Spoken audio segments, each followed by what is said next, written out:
what does an independent chair mean?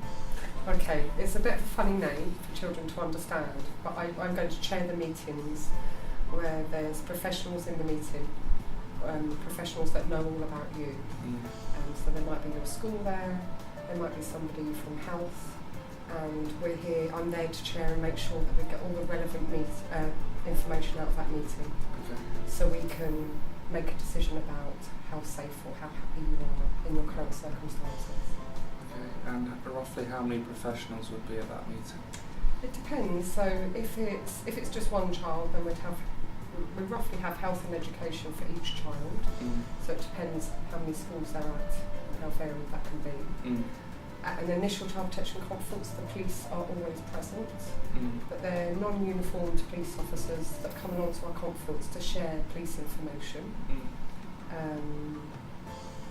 Okay, and some situations, young people, like for example with me, if I was to feel uncomfortable, how would you go about running that meeting? Because obviously with a lot of professionals in one room, it can be quite daunting for some young people. Indeed. So what I'd want us to do is have a meeting. We'd have a half-hour slot before we start the conference, where me and you can have a chat and we can talk about how you want to participate in your meeting. So do you want to come into the meeting?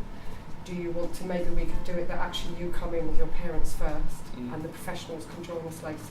So that's the sort of thing we'd discuss in the pre-meeting to make it as comfortable for you as possible. We would, and if you didn't want to participate and just meet with me beforehand and we agreed what I was going to advocate for you in the meeting, that would also really help me. Because what's really important for me is to get your voice into the meeting, because it is your meeting, it's about you, so it's really important we know what your view is on it. So theoretically I don't actually have to say anything in the meeting if I let you know prior? You can speak on my behalf? Yes, I can. Yeah, but only with your agreement. So you can either, at that pre-meet, I can take what you're going to want to say in the meeting, or we can have an agreement that you're going to come in and sit for bits of the meeting. So you might just want to come in and sit and listen to your bits around health and education. You might not want to listen to your brothers and sisters' health and education. And then you might want to leave the room and just participate in the bits about you. Why would I be here, and why is it important for young people to attend a conference? Okay, so firstly, the conference or the meeting is about that child. It's their meeting. We're there to discuss their needs.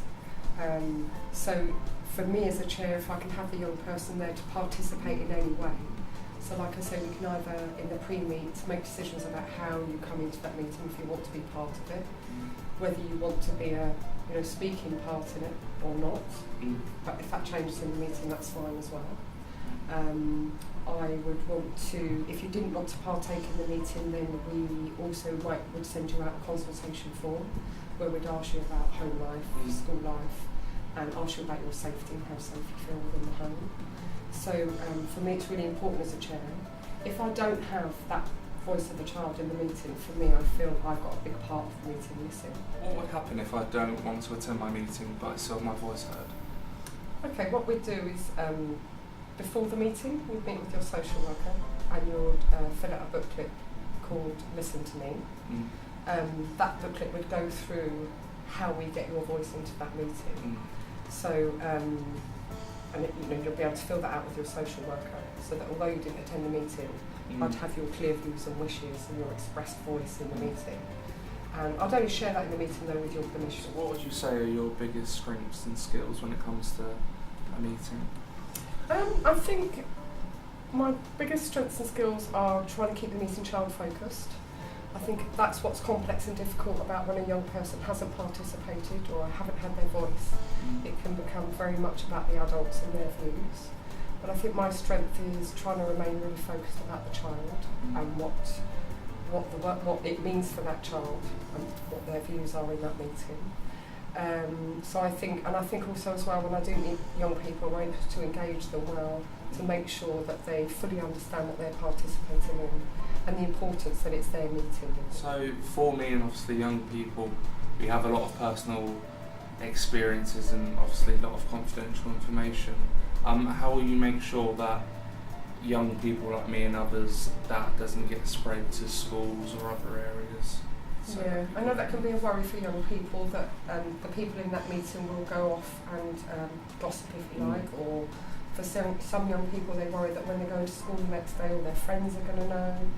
But I do set out at the very beginning of the meeting the remit around confidentiality and the remit around the professionals should only know on a need-to-know basis, and the question they need to ask themselves, do they need to let that person know to keep that young person safe? If they don't need to let that person know, because they're not going to be part of keeping that young person safe, then I say they don't need to know. So for example, a head teacher might come to my meeting, but it might be relevant and important for that, for your class teacher to know, or that young person's class teacher to know that they've got some issues at home. Because it might be relevant to that class teacher, but it wouldn't be relevant to that whole staff group in that school. So I try and make sure at the beginning of the meeting I point that out about on a need-to-know basis. But I also point out as well about the confidentiality of that meeting and the importance not to go away and gossip, not to go away and put anything on any social media. And that's for professionals and parents and young people. Because once you put something on social media, you've lost it forever. Reach confidentiality forever. So I try and make sure that in the meeting I've outlined exactly what everybody's responsibilities are around that. Okay. So what is the actual point of me attending this meeting, and what are the benefits afterwards? Okay, so like I said, during the meeting there'll be all the professionals there to talk about your needs.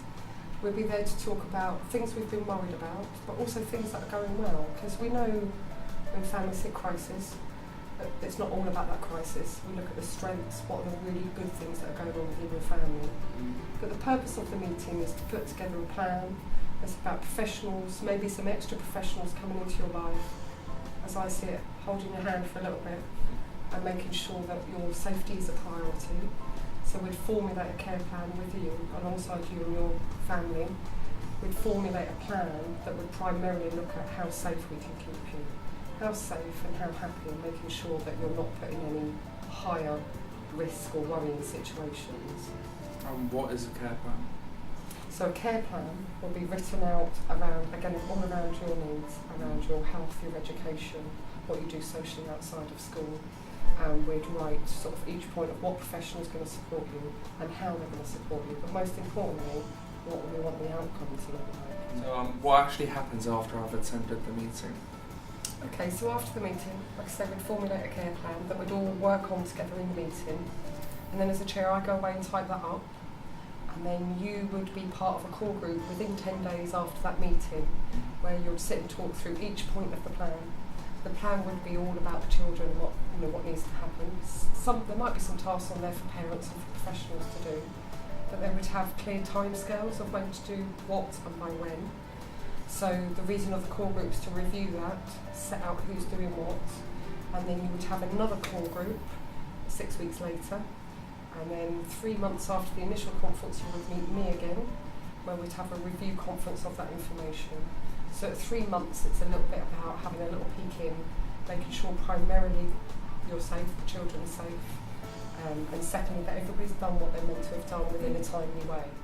Do we have to hold like meetings in offices and sort of boring / very professional areas?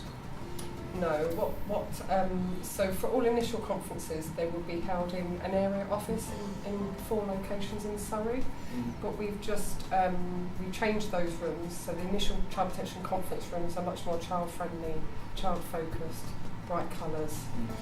We would have been in there today, but it's been used for a conference for children. So and then subsequent conferences, review meetings, they can be held at your school, or they could be held in another professional place like a children's centre or a GP surgery. But again, that would be down to the young person how comfortable you felt about that. For some young people, they don't want lots of professionals coming into their school, because that can raise a lot of questions for them. Would I be able to possibly have it like at a parent's home or something? At parents' home? Yeah. It wouldn't be appropriate to have it at parents' home, because one, there'd be a lot of professionals that need to attend, secretary and everything else, and it kind of breaches a lot of your confidentiality. So it would be appropriate to do it within the family home, but we'd definitely do it within buildings that would make you feel more comfortable. So what would happen if like I or young people felt scared or a tad terrified that they didn't want to speak up at a meeting, or didn't really know how to go about being in the meeting. Yeah, sometimes that does happen, or they'll be really scared in the pre-meeting. So we try and get them to participate as much as possible, but it's really down to you at the end of the day, on the day. So recently I've had a 15-year-old and a 17-year-old, and they fully participated in the meeting by writing up on the flip chart paper for me, because we write on flip chart paper what the worries are, what things are going well, and it just made it a little bit less formal and made them fully involved in their meeting really. But I would never make a child come into a meeting if they were scared or that worried. I would want to reassure them that if they didn't want to come in and participate in a physical way, that I would still be able to get their views and wishes into that meeting. And that's the most important thing, is that their voices in that meeting. Thank you for explaining everything today. It's really been an eye-opener and given me more understanding of what a conference meeting is all about. Yeah, I see it as a two-way meeting today, so I've learned a lot from you. It's helped me think a lot more about how I'm going to participate children. And I think what would be really helpful for me, Lewis, is if you could come and observe one of mine, whether I've got a young person there or not, so you can give me some advice and support around how I might engage children more within my meeting. Yeah, that'd be great. I feel honoured. Yeah, that'd be good.